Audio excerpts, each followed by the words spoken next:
Haha, are we live? I believe we are live. Welcome to Guy Aitchison's Reinventing the Tattoo.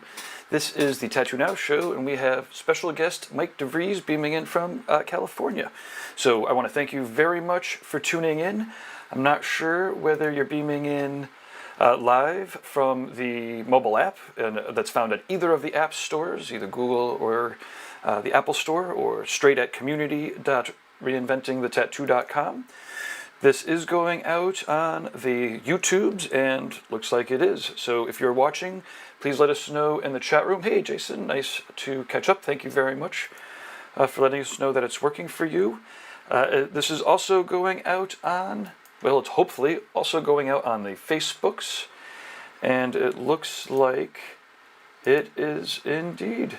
So again, please let us know that it's working. I've got a couple minutes of an introduction, and I want to talk about some of the upcoming events that you could find Reinventing at. And yeah, but in the meantime, if you could share this around, it's going to be a pretty awesome interview. Let's see, what do we got here? I was talking about the YouTube channels and the podcast. You might be listening to the podcast replay. All of the Reinventing the Tattoo Network shows, the art jams, drawing groups, interviews, panels, webinars. There's so many different on-demand replays. You want to check them out at either in the library of the app. I was talking to some people yesterday who are using the app's library to get to all the replays. It's a tremendous amount of awesome content being made. You could also find them on the YouTube channels or the podcast channels, so click subscribe on either of those places because we're brand new there, as well as leave your kind words so that we can go up in the charts in those new channels. You could definitely send your constructive criticism or show ideas or guest ideas, or if you're interested in sponsoring or advertising, straight to management@reinventingthetattoo.com. If you are a tattooer and you are catching all of these, all the talk about all the different replays and whatnot, but you're not quite sure where to start, you can always go to reinventing247.com. reinventing247.com, and there's anywhere between 2 and 4 channels of replays going on there. If you scroll all the way down to the bottom of that page, there's a place to put in your address. It has to be a studio address. You need to be a tattooer because we have sample packs, Reinventing sample packs that include Cheyenne tattoo cartridges as well as raw pigments, some inks. So if you are actively tattooing and you have a shop address, go to Reinventing247. Scroll down to the bottom and fill in your address. I think there's a couple of questions there, and we will send you some great, soon-to-be famous, but not quite famous yet, Reinventing the Tattoo sample packs. Okay, the weekly staple shows on Reinventing the Tattoo. So if you're watching a replay, you can always catch these awesome live shows. Excuse me. I'm taking a deep breath here. Get your tasty beverage. We have like 5 or 6 shows. Every Sunday at 1 o'clock Eastern Standard Time, there's a Reinventing drawing group with Jason Leeser. Every 9 o'clock p.m. on Sundays, these are all Eastern Standard Times because we're in New York, we're in New York time here. 9 p.m. Eastern is the Tattoo Weekly with Jake Meeks, Lauren Gregory, and me. I'm Gabe Ripley. We go over some of the highlights of the previous week. We talk about some of the upcoming shows for the next week, and then we all will pick stuff from the archives. We talk about things that are in the news. That is the Tattoo Weekly every 9 o'clock Sundays. Yeah, Eastern. Mondays at 9 o'clock in the morning, we have a Reinventing drawing group bright and early. Not quite sure who's going to be hosting it, so we'll have some guests.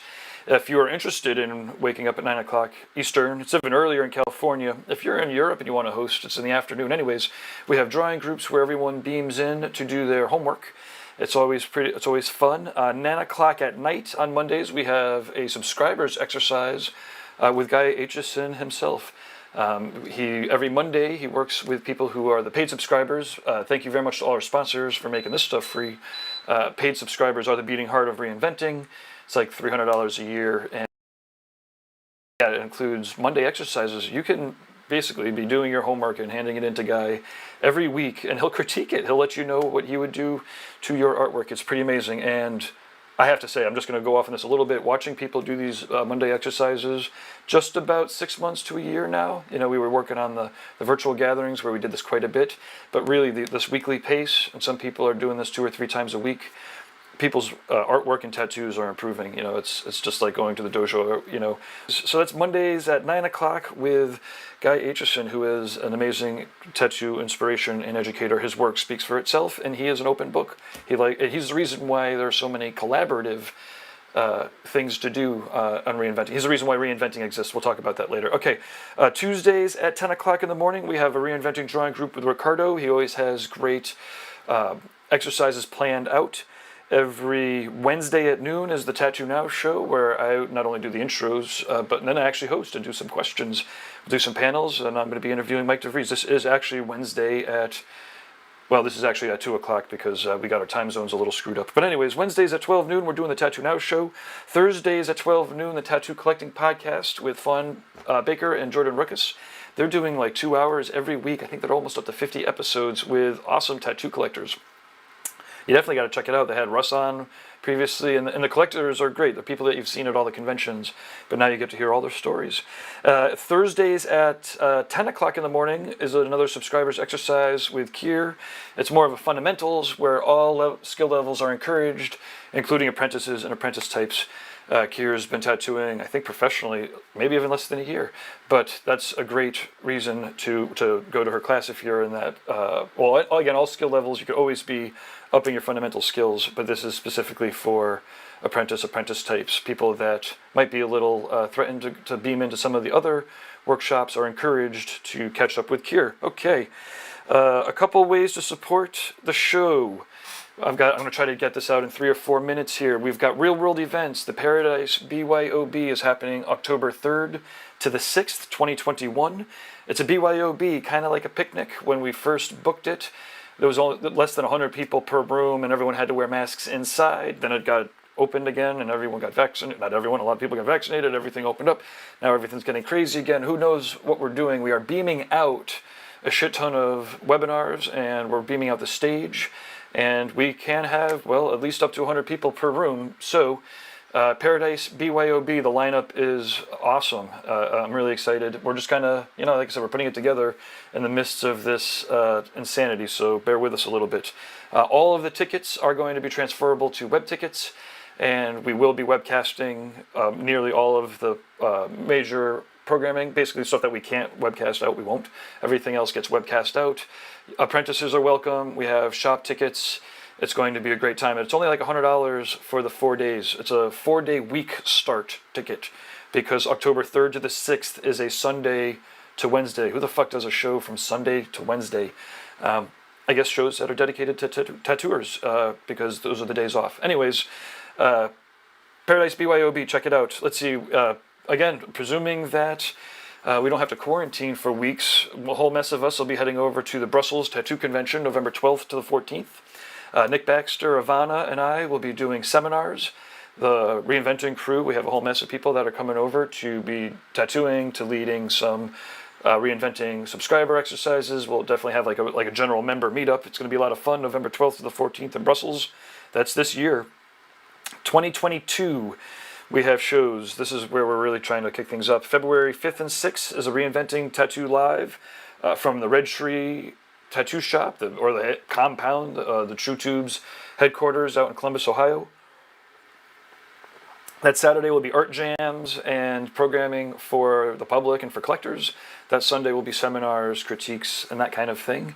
That's February 5th and 6th, Red Tree. Go to, TrueTubes.com, hellcity.com. We could figure that we're going to figure out what's going on there. Again, get in touch with Derb or with me sooner rather than later because seating is going to be limited. April 11th to the 14th is going to be the first Inspiring Tour in New Hampshire. This is very limited. It's, I believe, 7 registrations for 3 days plus a field trip day. This is at a bed and breakfast in New Hampshire. It'll be, I think it's like $2,000-ish for seminars the first day with Nick Baxter, plein air, painting out landscapes and whatnot. Second day with Sean Barber, doing some portraits. The third day, they're going to be working on a collaborative tattoo and directly talking about how the previous experiences with the paintings are informing how they're doing the tattoos. And then there'll be a field trip day the next day. Like I said, it's extremely limited. We're not really talking about it too much, but if you're interested, shoot me an email, gabe@tattoonow.com, and we could talk more about that. This is all 2022, that's April 11th to the 14th. May 20th to the 22nd, Hell City, Columbus, hellcity.com. July 8th to the 10th, 2022 is the Rock River Tattoo. The July 8th to the 10th is the Rock River Tattoo Art Expo, tattooartexpo.com. It's on a river. Cliff Breakers is the venue. Guy is going to have an amazing reinventing series. He's got like a lecture hall for that, designed to do lectures. It's going to be pretty awesome. tattooartexpo.com for that. July 29th to the 31st, 2022 is the Rubber City Tattoo Invitational. Tony Urbanek, who's doing a lot of the machine building exercises, is running his first convention out in Akron, Ohio. And then our last scheduled event for next year is October 20th to the 23rd, the Paradise Tattoo Gathering, the Thursday to Sunday full-on tattoo show with all the tattoo booths and all 40 to 50 different seminars and stuff. That's happening then. I'm going to hammer through our sponsors because without it, this wouldn't be possible, and then get into the interview with Mike. Professional development, if you are a tattooer or an apprentice, courses.reinventingthetattoo.com. Actually, I guess you could just go to reinventingthetattoo.com. It'll beam me over there. Click on the courses link. The Reinventing Canon is the main one. You want to sign up for that, probably first $300 a year for a guy. It's out of control how much you get for it. We also have seminars from Andre Malcolm, BJ Betts, Bob Tyrrell. We just put up the Jesse Smith webinar. A lot of the BYOB seminars will be webcasting out. So courses.reinventingthetattoo.com. WorldTattooEvents.com has the most comprehensive tattoo convention listings that exist. It's a directory that can't be copied. I know, I tried to, and it's impossible. He just must do this nonstop. And these days, I tried to copy it like 10 years ago and gave up. We're friends now. Alex must just update 24/7, and these days convention updates are happening all the time. So worldtattooevents.com, check it out. inkjetstencils.com. Donna and Russ, they have an amazing thing going on where you do your stencil prep on your iPad or your computer. You print it out through your eco-friendly tank. They sell the inks and the papers. They're going gangbusters. Check it out, inkjetstencils.com. They've got either for like flash jobs, hammering shit out left and right, or they actually have a system you can print out back pieces and sleeves and shit in one shot. Rawpigments.co, acrylic free. They don't dry out in the cup. They are vegan friendly. Check out, they've got a whole mess of videos. Lauren's been doing some interviews with raw pigment artists here on the Reinventing app. Rawpigments.co. D-Lies Pro in the United States. It's Dermalize in the rest of the world. Thank you, international trademark laws and whatnot. So if you have seen Dermalize videos, know that D-Lies Pro in the United States, same stuff, different country. But check it out. If you're still using cling wrap, it's designed not to breathe. The Dermalize D-Lies Pro is designed specifically to let your wound heal. So check it out. Definitely watch the videos. Use it as it's directed. You don't want to peel that shit off the wrong way. You want to peel it off the right way. Let's see. TattooNOW.com. That's me. I do computer geek stuff for tattooers, technology for tattooers. Now that Reinventing is pretty much up to speed, we've got new technologies for everything. I'm paying attention to some of our awesome dedicated website clients. I think we're doing about 100 sites still after 20 years of doing websites. So we've got 2 or 3 new sites in production. And if you're interested in search engine hours, if you are a current client or a possible new client, let me know. TattooNOW.com, Gabe@TattooNOW. Oh shit, this is going on forever. Guy Aitchison.com is Guy. He makes this whole channel happen, the Reinventing channel happen. GuyAitchison.com. I'm going to pop in here, and I believe Mike is in the background. Hey Mike, how goes it? Thanks for being in the background there. I'm going to just double check that this is streaming out in all of the right places. Oh, look at this. We have people in the chat rooms, Ricardo and Damon. They're talking about fishing. Haha. talking about the change a little bit. Okay, so this is cool. We've got. Oh, actually, they were there earlier in the day. We did have to shift this up. Thanks for rebeaming in people. Jason Lesser's in the chat rooms. Okay. Watching from Argentina. Hola, hello, cello. Como Harago. Oh, there's some Spanish going on here. How do I listen to it in Spanish? We can't listen to these in Spanish, but we do actually have a lot of Spanish programming. We'll talk maybe slowly for some people, I guess. But this is working. So, Mike, how are you doing? It's been a little while. I think the last time we caught up was in Vegas, like 2 or 3 years ago, maybe. Was it Vegas? Yeah, it's been a while. Yeah. I'm good. Awesome. Yeah, I mean, with the pandemic and everything, I mean, you know, we're hanging in there. Oh shit! You just started to go crazy. That's interesting. What do you mean? Can you see Can you see what's going out? All of a sudden, you just started getting really pixelated. No. Huh. Well, I am. Oh yeah, I see it. Oh yeah, that's Hold on interesting. one I wonder second. why that started. Thank you for dealing with this live, everybody. Now's a great time to share it out. You know what? I could get Give me you. 1 second, sorry. Yeah, take time. I'm gonna fire up some pictures here for everybody to check out.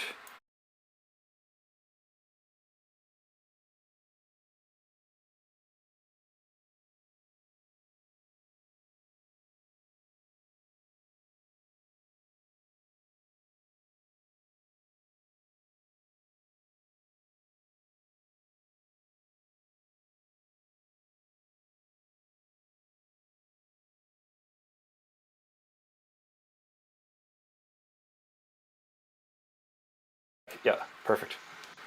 But Okay. yeah, man, yeah, it's been an insane, couple of years since Vegas. I remember you did also. There was an interview for the virtual tattoo gathering with Tony Rommel from Tattoo Society magazine. Oh yeah, that was a couple years ago, I think, wasn't it?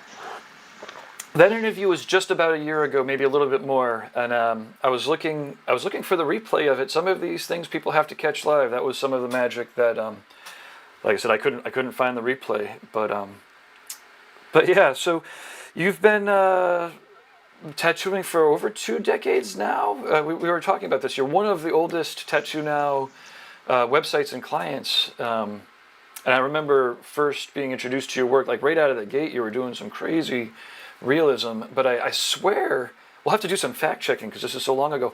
I swear you're like, when I first talked to you, you're like, yeah, I'm tattooing out of my garage. I'm like, holy shit, you're tattooing out of your garage? Isn't that like forbidden?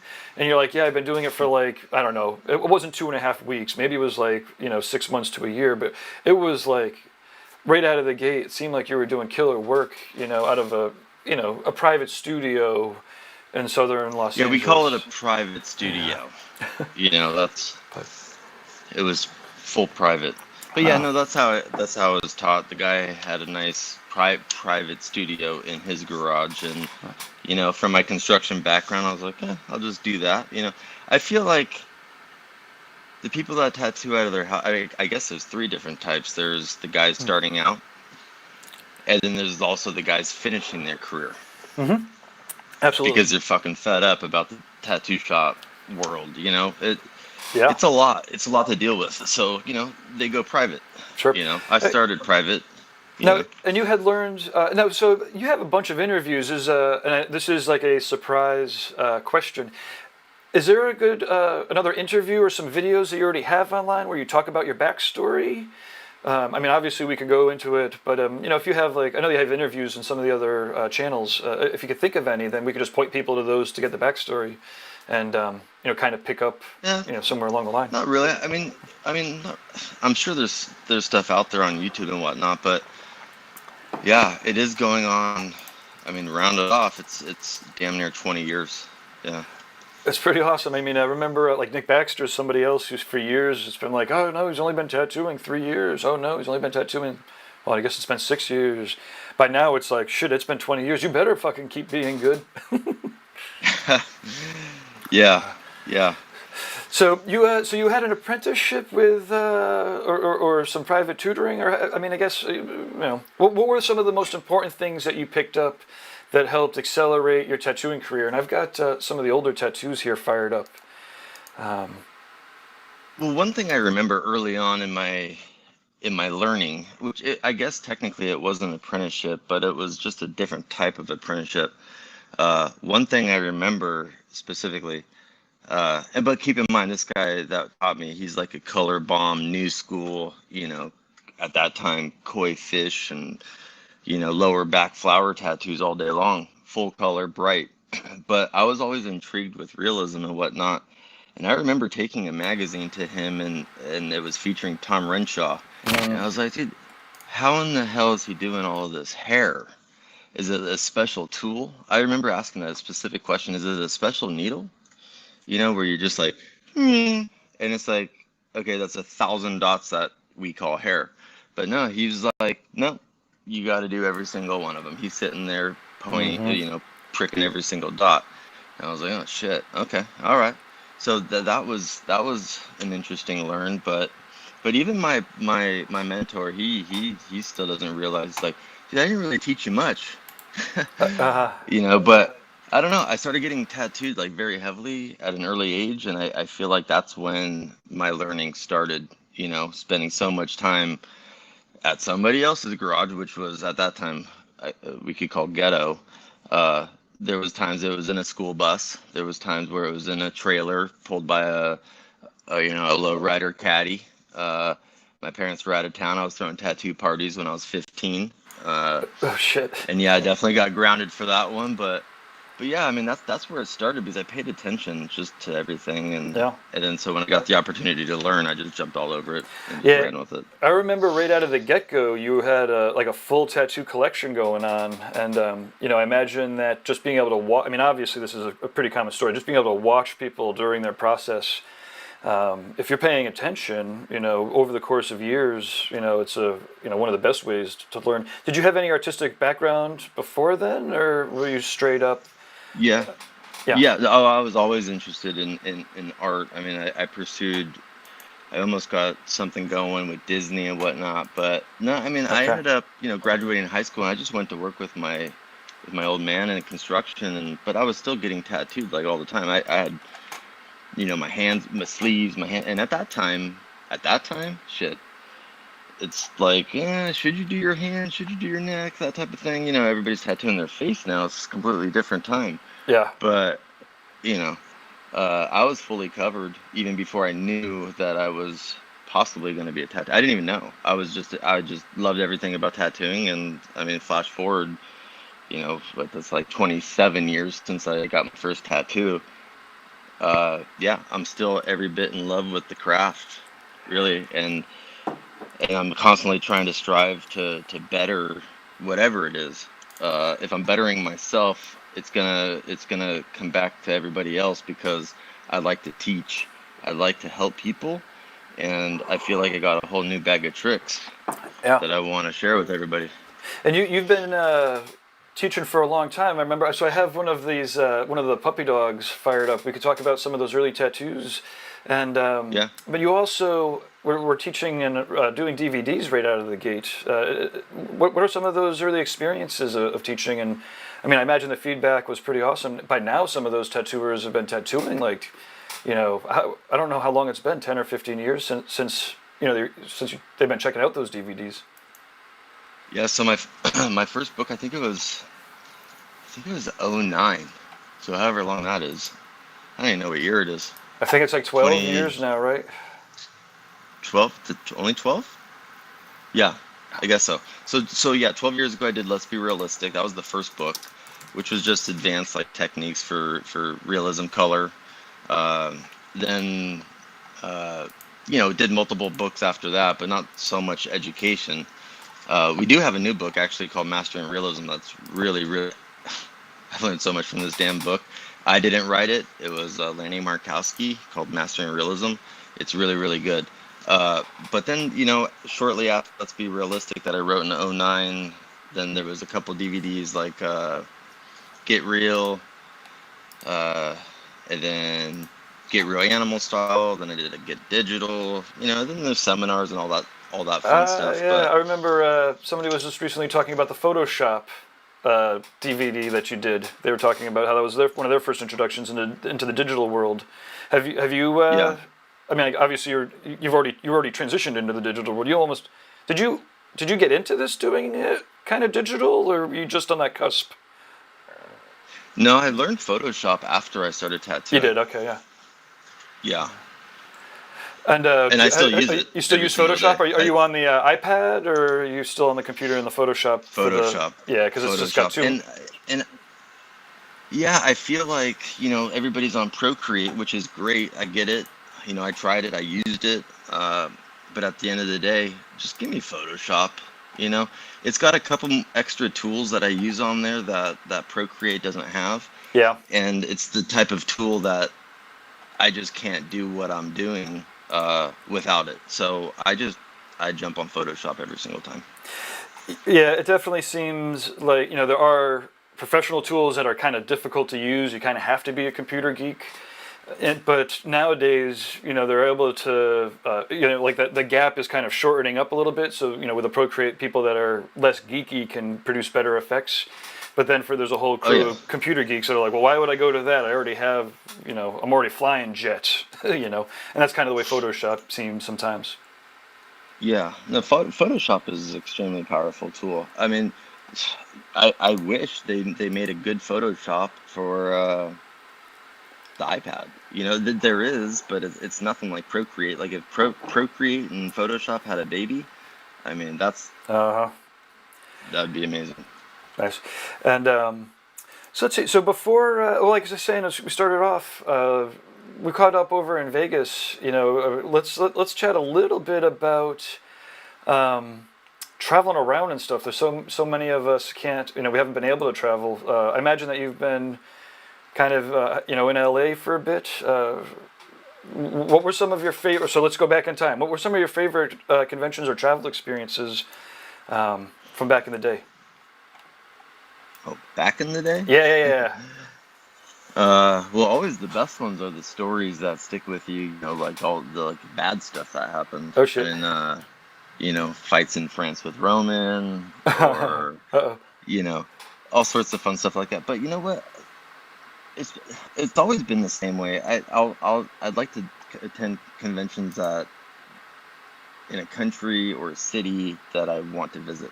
Mm-hmm. You know, so I don't know. Australia was amazing. I loved Amsterdam. New York is cool.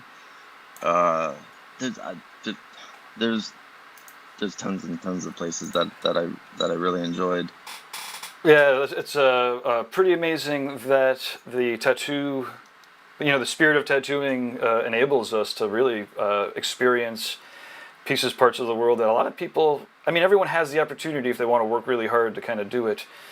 But, certainly the combination of the traveling spirit of artists and tattooing and clients, yeah, I just absolutely love it. Do you have any travel planned coming up, or what's your as of mid 2021 here, what is your traveling looking like? Well, the Paradise Right, the Gathering. BYOB. So that's October 3rd to the 6th. Not a tattoo convention, but definitely encouraging a responsible amount of people to come out in person to Jiminy Peak. Yeah. There's that. I might try and do Golden State. Mm-hmm. Probably. I mean, it's right in my backyard, so I might as well do it. Uh, then there's the Empire, and then take a little trip over to yours, Yeah, Paradise. But the Empire is October 1st to the 3rd, so that's the in New York City. And then yeah, there's a fair amount of people that'll be popping up, that Monday morning to Monday morning-ish to catch up with the last 3 days of Paradise. you said that's October? That's Empire is in October, yeah. So that's the weekend just before Paradise at Jiminy Peak. Okay.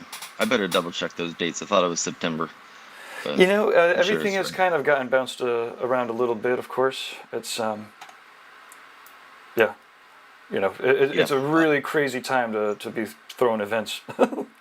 Yeah. Well, yeah. With that being said, I mean, shoot, not Paradise, Golden State. I mean, I think that's Pasadena. It's essentially LA. I don't. We have the word on the street over here in LA area is that we're gonna get shut down again in about 2.5 weeks, Ugh, mid August. yeah. It, So yeah, that's when the thing with the Paradise show is we kind of, I mean, basically it had been a long ass time, and I had the place rented, and we kind of have designed the event so that we could webcast out, people can beam in. The most of the seminars, they cost the same amount of dough if you want to just beam into it. 'Cause originally when we did it, we were in a pandemic, and it was like, okay, everyone's got to wear masks, can't have too many people inside, but yeah, that said, Jiminy Peak is a lot of outdoors. There's a lot of stuff. There's a lot of fresh air. A lot of condos with porches. So yeah. So that'll be a go no matter what. Then is that what you're saying? yeah, and if it breaks down to the fact, just being the talent, or beaming out, then we'll still do it. And if the talent can't travel here, then we can be beaming in as we would have with the virtual conventions. So like I said, the beauty of what we're doing really is, it's already hybrid, right? So worst case scenario, I head up to Jiminy Peak with my cameras and computers, and a mask, tell everybody to stay 6 feet back, but I'll zoom in, you know. Yeah, yeah, But yeah. like I We'll said, do what we gotta do. at the height of it, and 6 months ago, a year ago, when we were setting this up, the worst of the restrictions were less than 100 people in the room, everybody wearing masks, and Yeah, that's kind of what I'm preparing everybody for. If it's any less than that, then we're lucky. And like I said, there's, as you know, Jiminy Peak is a ski resort. We have done seminars yeah, outside, and could always yeah. do It's that if we really need nice to. there. But Yeah, check this out. So you want to talk about? I've got more of these. These tattoos are just so fucking cool. I've got some of the Star Wars ones. Excuse me. So just for a sake of reference, like, is this like a one session tattoo or 2 sessions? About how long do these take? This is it's looking pretty awesome here. yeah. That was actually a few years back at Detroit Convention. That it's not that big. That one. I mean, those are pretty straightforward. I mean, it's about 4 hours Okay. ish, maybe.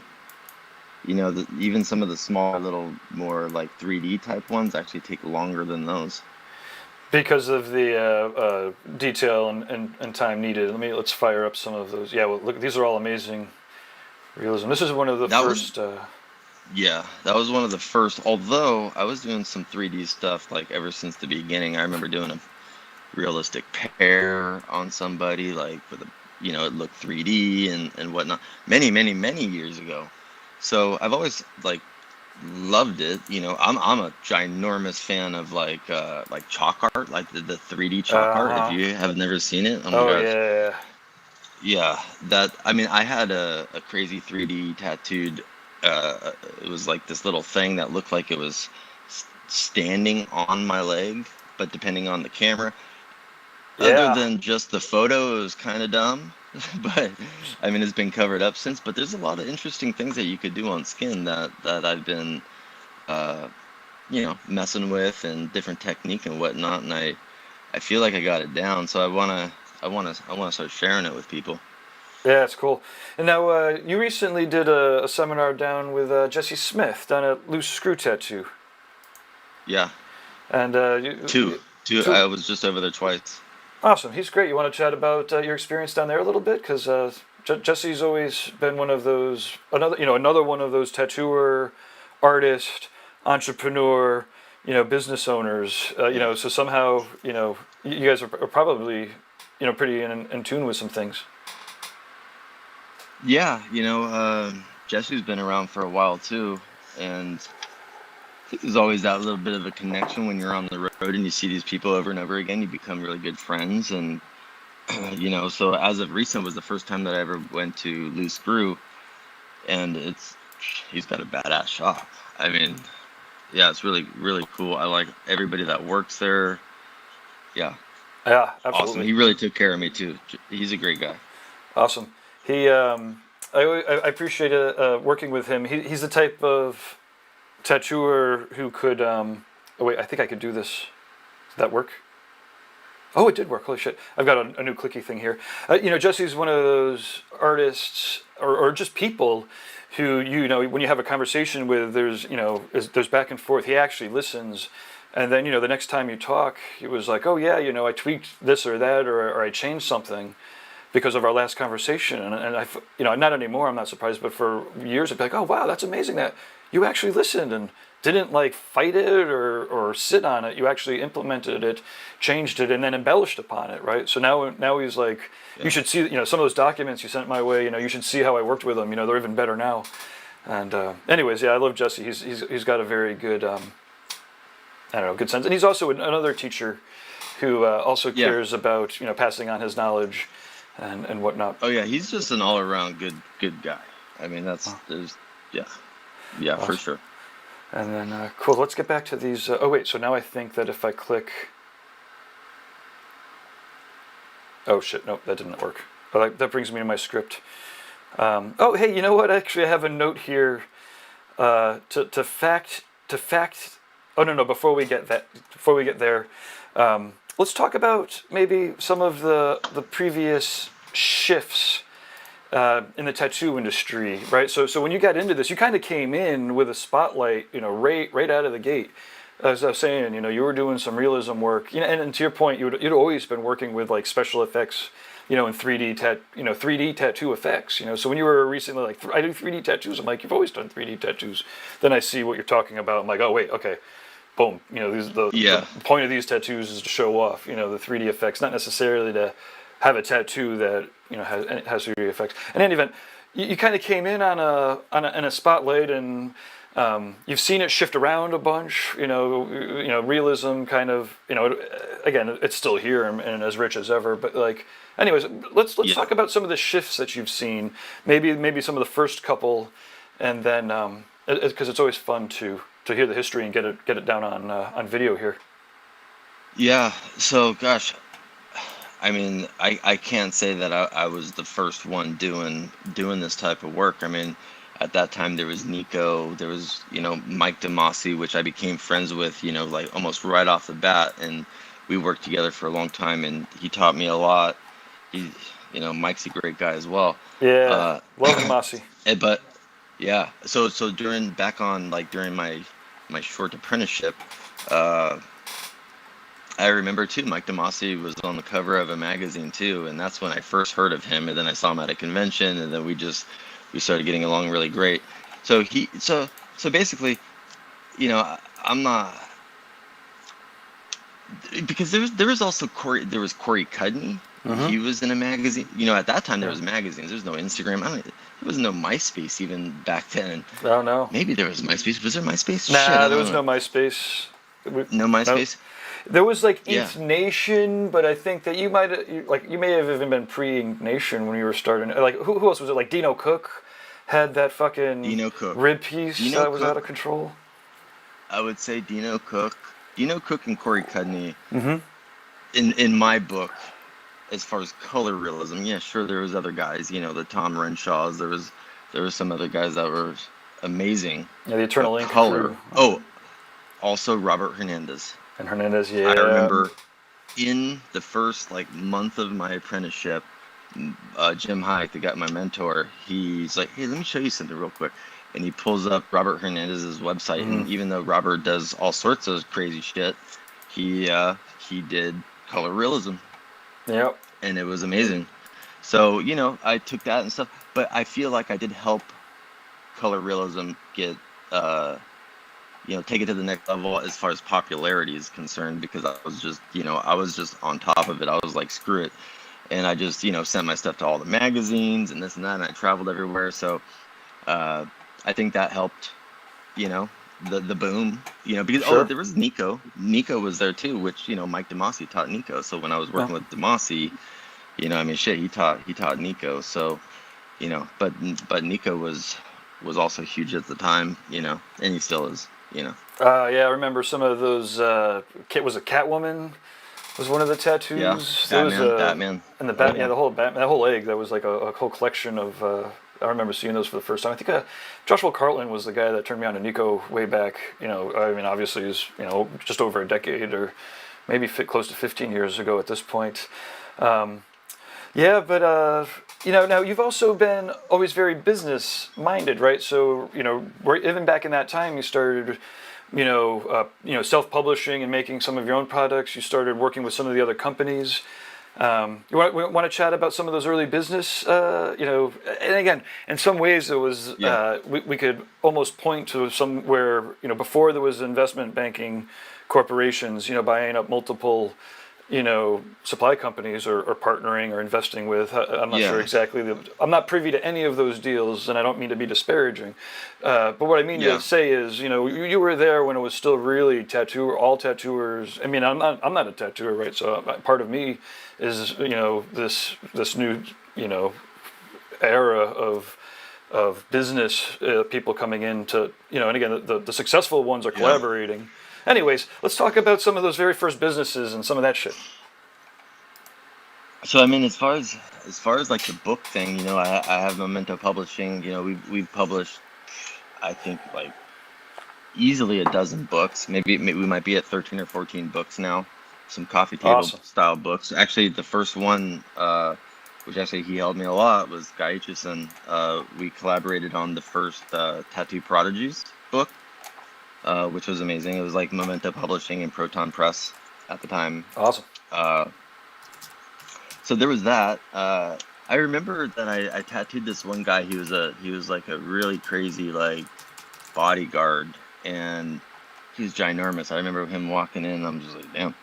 But he's like, hey, he had this manual. It was a book. I swear, it was a 3-ring binder actually, kind of like Guy's early book.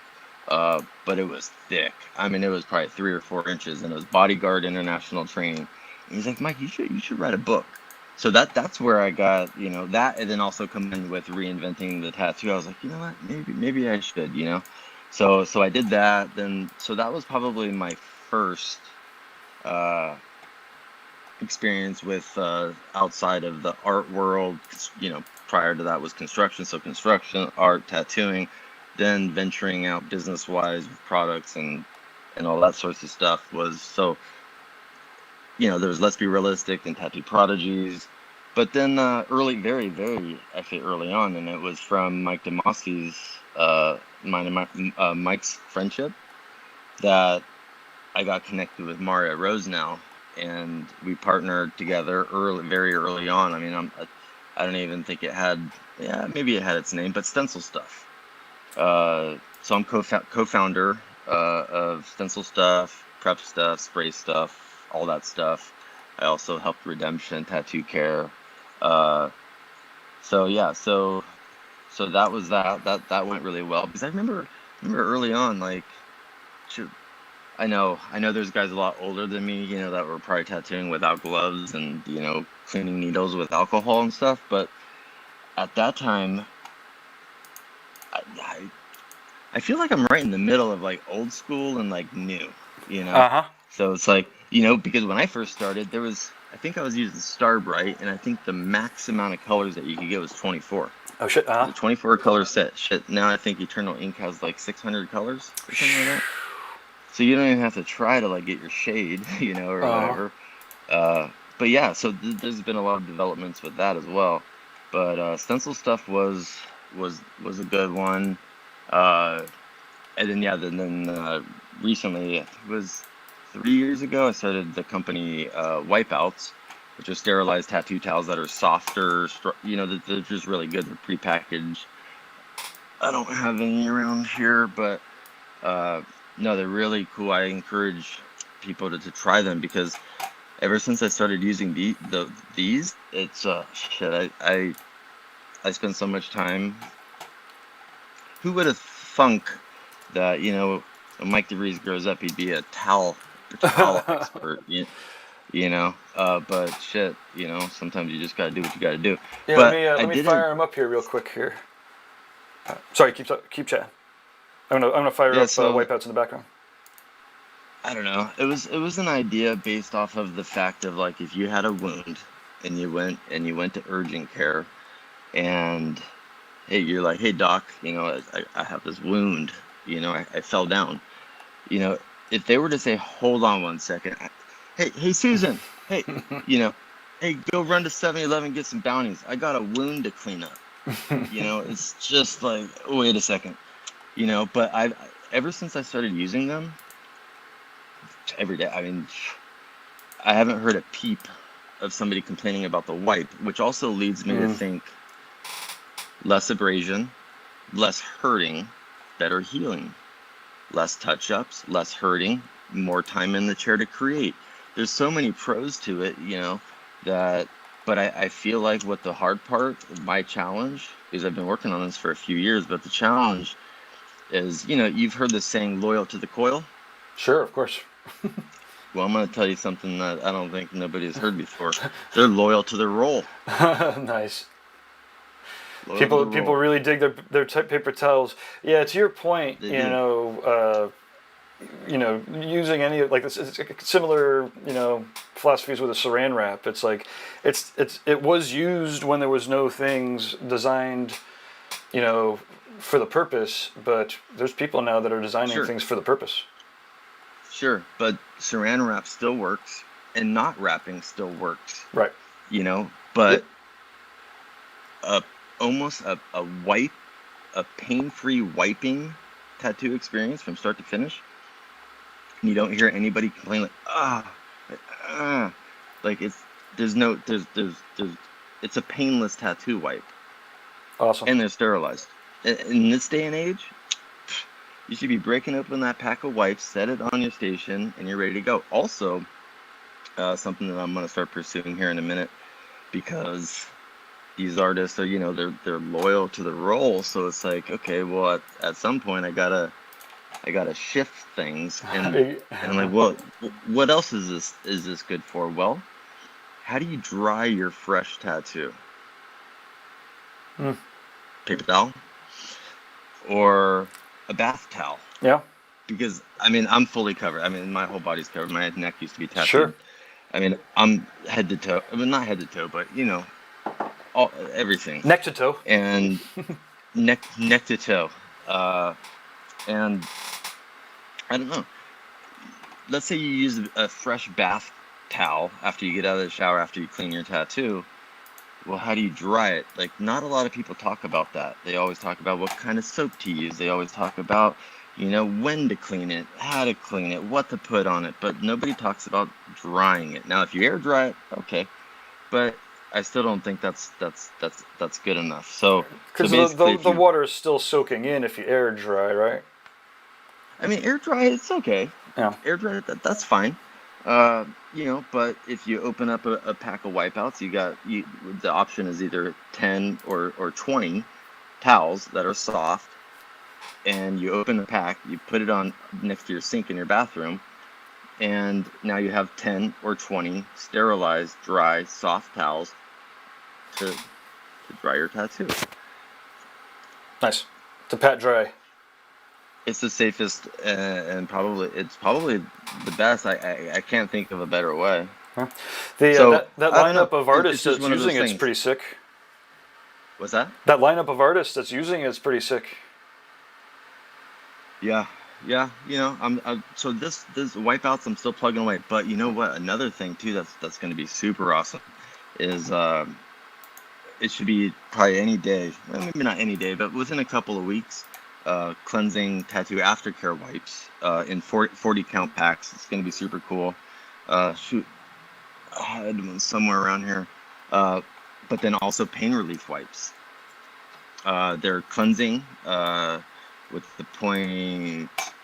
Well, you guys don't need to know all that shit, the percentages of whatnot, but it's antimicrobial as well as infused with lidocaine, kind of like Bactine. So they're numbing wipes, and they're incredible. I've tested it, and the order is in. That's what I was. My only question, I didn't want to ask it because I didn't ask you in advance. I was going to wonder if there was any sort of Bactine, lidocaine, and some people will add just a little bit into their rinse cups or whatever. But sounds like that's exactly what's going on. And it's crazy because I tested it for like over a year. I had a 5-gallon drum. And what I was doing was just open a pack of wipeouts, give it a drench, put it on my cart, you know, Mm-hmm. and then there you go. But you don't need your rinse bottle. You don't need your plastic bags to cover it. You don't have to waste your time to dilute the soap. And basically, you use those wipes from start to finish. So it's almost a pain-free tattoo experience. Forget the numbing creams and forget the all that other crap and the spray. You don't want to be spraying open wounds anyway, but a numbing wipe, let me tell you, you pull a line, you still got a stencil, you pull a line, you wipe it. Now it's numbing. You pull another Yeah. line, it's numbing. It's just constant the whole time. Yeah.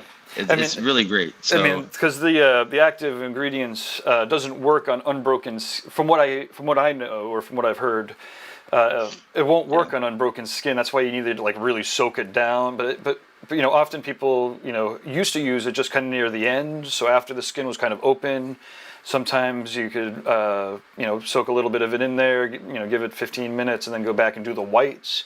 But to your point, like well, it's because you can't. You can't what? You can't. No, nobody wants to use Bactine until they're done with the stencil, because Bactine will take the stencil off. But if it's more precise, like let's say this is a wipe, you pull a line and you just go like that. Right. You're not affecting the stencil at all. But there's the other creams and stuff. But oh gosh, I've never in my career been like, that cream's pretty badass. You know what? I want to start recommending it to all my clients to put it on before they leave it on for an hour, wrap it in plastic, come over. Because the thing is when that wears off, they're done. Yeah. I've also never heard of a successful case of that. Like I said, it took me a while to really even believe the the Bactine lidocaine and the rinse cuppy thing. But after a while, again, Guy does it that way. I think Jeff Ensminger, Jake. I mean, obviously, lots of people figured out, this kind of method. But it is amazing how, Well, I guess this could kind of shift into another question. So obviously, you think about client care, but I guess how important is it to pay attention to clients' pain management? Obviously, there's a lot of old school 100%. tattooers that are like, "Fuck it, it's most gonna hurt." important. Okay, let's riff on that a little bit. Yeah, no, look, I like I said, I feel like I'm a crossbreed between an old school mentality and new, and you have to adapt, or you just get stuck in your ways. Use your coil, use your rolls, But here's the bottom line. This is what I truly believe from the bottom of my heart is we're not necessarily selling tattoos. We're selling an experience. And if that experience was fucking horrid, I don't know if that client is going to be rushing back into your chair. But if it was good, they're coming back. 100%. That's what they're addicted to. It's not the tattoo. So, but the combination of the two, right? And this is where, you're one of those artists, a lot of artists that pay attention to both the experience and the effect that experience has on people, as well as, a piece of tattoo, not a piece of tattoo art, but a fucking awesome tattoo. Correct. Then all of a sudden, that's where the... Yeah, and I feel like also I'm both. I'm an avid tattoo collector. I've been tattooed probably by, I think last time I counted was 50 artists, good ones. Nico, Victor Portugal, Arlo. I mean, the Nick Baxter did my chest. Carson, did my back. Oh, can we see your chest? Can you just fucking break out? Let's see what it looks like naturally and hairy. Oh, and Josh Duffy so this was okay. Let me see. The camera's weird. Nick Baxter. Bob Tyrrell, Baxter, Nico, and Yango did inside little eye up there. Carson Hill did this one. This other guy, just some random shop, did that one. Oh, Josh Duffy did the filigree here. Phil Garcia did some stuff there. Victor did my butt. Arlo did kind of by my butt. But there's a lot of guys. Gosh, there's Josh. I've been tattooed by a lot of guys. A lot of hours. It's about 1,000. No one could take offense if you didn't include them with so many people in there already. What's that? No one could take offense if you missed them because you can't list off all 50 people. Yeah, I'd have to look. I mean, Lanny did my own. I mean, yeah, there's a lot. Oh, Sergey just did my neck. It's not done yet. Josh Duffy did the back of my neck. Guy did my foot. Guy Aitchison did my foot. Jeff Awesome. Ensminger did my other foot. I mean, the list goes on and on and on. But I feel like that's why I could see both sides. Yes. Like, I'm in the chair. You know, I see people in the chair. Just, oh, it hurts, or this or that, or uncomfortable, or this or that.